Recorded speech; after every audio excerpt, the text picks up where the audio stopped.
केबे भाबिबाकू गले आश्चर्य लागे गोटे एते बड़ साम्राज्य केमिति हठात माटीरे मिसी जाए। तेबे चालंतु सेही द्रुत घटनाक्रमकू टिके पाखरु देखिबा जहा ओडिशार इतिहास को सबुदिन पई बदलाई देइथिला। तेबे गोटिए राज्य काहींकि बा भांगी जाए, एहार कारण कौन? ओडिशार कहानी रे एहार आरंभ होइथिला जानंती गोटिए मात्र हिंसात्मक कार्यरू। आ सेइठू आरंभ हैला एमिति एक चेन रिएक्शन जहाको अटकेबा कहा पक्षरे संभव नथिला। आम कहानी आरंभ हेउची 16 शताब्दीर मझी समयरू। एमिति एक समय जेतेबेले शह शह वर्ष धरी चली आसीथिबा गोटे पुराणा राजवंशर अंत हेला आउ ता जगारे रक्तर नईरू जन्म नेला एक नुआ राजवंश। हाँ, 1541 मसीहा ओडिशा इतिहास रे एहा एक एमिति वर्ष जहाकू गोटे टर्निंग पॉइंट कहले भूल हबनी। काहेकि ना एई वर्ष ही शताब्दी धरी शासन करी आसुथिबा प्रतापी गजपति राजवंशर पतनर कहिबाकू गले प्रथम पाहाच आरंभ हेथिला। आउ एठू ही सबु किछि आरंभ हेला। जेमिति तास घरर प्रथम तासटी खसी पड़िला जेतेबेले जणे भीतर लोक खोद जणे मंत्री विश्वासरे विष देई सिंहासन दखल कले। एही गोटिए हत्याकांड हिंसा और अस्थिरतार एमिति एक नुआ जुग आरंभ करिदेला जहा गजपति शासनर मूलदुआकू पूरापूरी दोहलाई देला। एबे भाबंतु तो जेउ राजवंशर जन्म ही विश्वासघातकतारू हेइथिबो तार मूलदुआ केतेबा मजबूत थिबो। हाँ, भोई राजवंशर कहानी ठीक सेमती थिला। आरंभरू ही घर कली आ विद्रोहरे एमाने पूरा जर्जरित थिले। देखंतु हिंसार जेउ खेल गोविंद विद्याधर आरंभ करिथिले ताहा राजवंश भितरे ही खेला चलीथिला। एथि कोनोसी नियम नथिला, कोनोसी स्थिर उत्तराधिकार नथिला। क्षमता पाइबार गोटिए ही रास्ता थिला आउ ताहा हेउछि हत्या।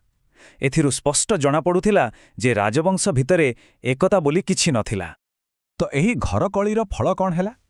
गोटे विपज्जनक पावर भैक्यूम बा क्षमता शून्यता सृष्टि हैला। एकदा एते शक्तिशाली थिबा राज्यटा भितरु ही धीरे धीरे उई खाइला परी खोल ही जाउथिला। आउ जेतेबेले घर दुर्बल हुए पड़ोशींक नजर तो पड़िब ही पड़िब। ओडिशार एही दुर्बलता उच्चाकांक्षी पड़ोशीमानंक आखिरु आदौ लुचि रही नथिला। सेमाने केवल गोटे सठिक सुजोग को अपेक्षा करिथिले। एठी देखंतु क्षमतार गोटे पुरुणा खेल आरंभ हैला। गोटे पटे दुर्बल घर कलीरे भांगी पड़िथिबा ओडिशा आउ अन्य पटे बंगलार शक्तिशाली विस्तारवादी करराणी सुल्तान। सेमाने ओडिशार एही दुर्बलतार संपूर्ण फायदा उठाइबा पई पूरापूरी प्रस्तुत थिले। आउ शेषरे सेया ही हैला। करराणी सुल्तान बेसी किछि परिश्रम न करी ओडिशा को अधिकार करिनेला आउ एहा सहित एक स्वाधीन हिंदू राज्य भावरे ओडिशार शह शह वर्षर इतिहास रे पूर्ण छेद पड़ीगला।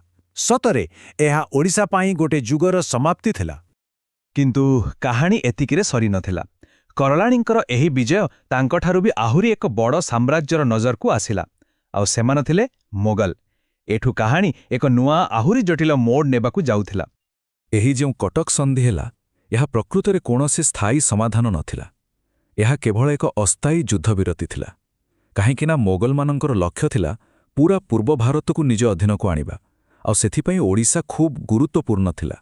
तेणु एहा झड़ पूर्वर नीरवता भली थिला। आउ देखु देखु मात्र वर्षक भितरे खेला शेष।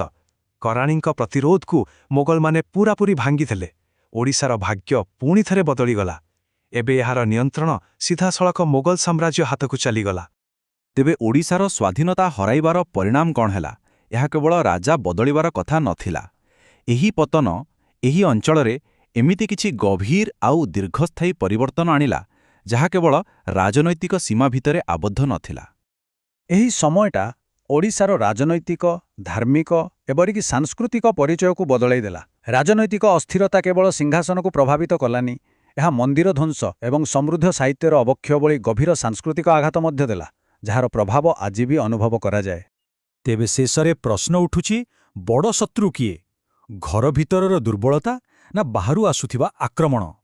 ओडिशार पतनर एही कहानी बोधुए एहिया ही शिखाए जे घर भितरर दुर्बलता ही प्रकृतरे बाहर शत्रु पाई रास्ता तैयारी करिथाए।